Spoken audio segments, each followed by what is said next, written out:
Hi hello नमस्ते, मी मनीषा पुन्हा एकदा आपल्या नवीन ब्लॉगमध्ये तुम्हा सर्वांचं मनापासून स्वागत करते। तर चला आता हे वांगे मी तोडून घेते। हे बघा अशा प्रकारे वांगी झालीत मोठी, खूप सारी वांगी लागलेली आहेत, पाहू शकता। तर आता चला मी हे वांगे तोडून घेते, तोडल्यानंतर दाखवते तुम्हाला। आणि इकडे कांदे पण काढून घ्यायचे आहेत आपल्याला। काही पानं असे सुकून गेलेत, त्याचे गळून पडलेत आणि असं काटेरी वांगे आहेत ते,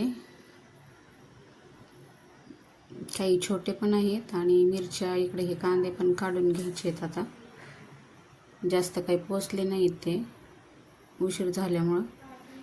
तर आता चला हे कांदे काढून घेते। हे बघा अशा प्रकारे झालेत, जास्त पोचलेच नाही, उशीर झाला होता लावायला त्याच्यामुळं। आणि मिरच्याला पण फुलं वगैरे लागलेत, आता अजून काही मिरच्या आलेल्या नाही आहे। कांदे काय आपले 2-4 किलो निघतील, जास्त काही नव्हते, थोडंसंच रोप मिळालं होतं, तेवढेच लावून घेतले होते। तर हे असे झालेत कांदे, जास्त काही मोठे नाही झाले आणि जास्त छोटे पण नाही, मीडियम साईज आहे। हे एवढे निघले, पात वगैरे पण आहे बनवायला। आणि पानं पण अशी वांग्याची गळून चालली सुकलेली। तर चला तर वांगे काढून घेते आणि गवार पण तोडायची थोडीशी।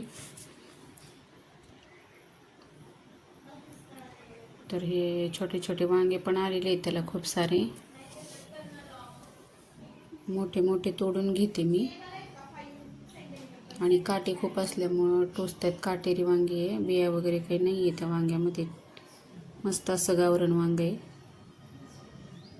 तर इकडं आपल्या मोगऱ्याला पण चांगल्या कळ्या फुटलेत,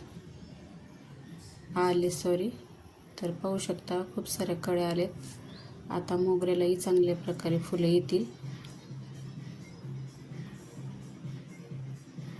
चला आता गवार पण तोडून घेते, गवारीच्या शेंगा पण लागलेत बऱ्याच।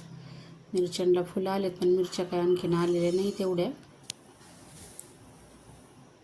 आता येत राहतील इथून पुढे। तर हे बघा हे गवार, तर आता ही मी तोडून घेते, जी मोठी मोठी झाली ती।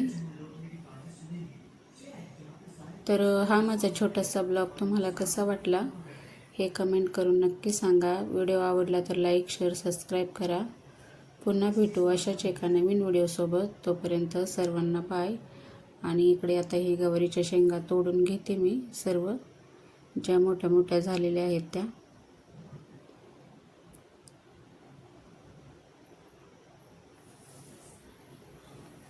काही छोट्या आलेल्या आहेत आणि ह्या मोठ्या झाल्यात त्याच तोडून घेते मी।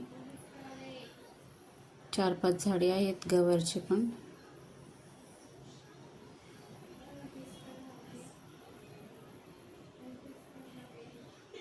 तर हे बघा एवढे वांगे आणि गवार एवढी तोडून घेते। चला बाय।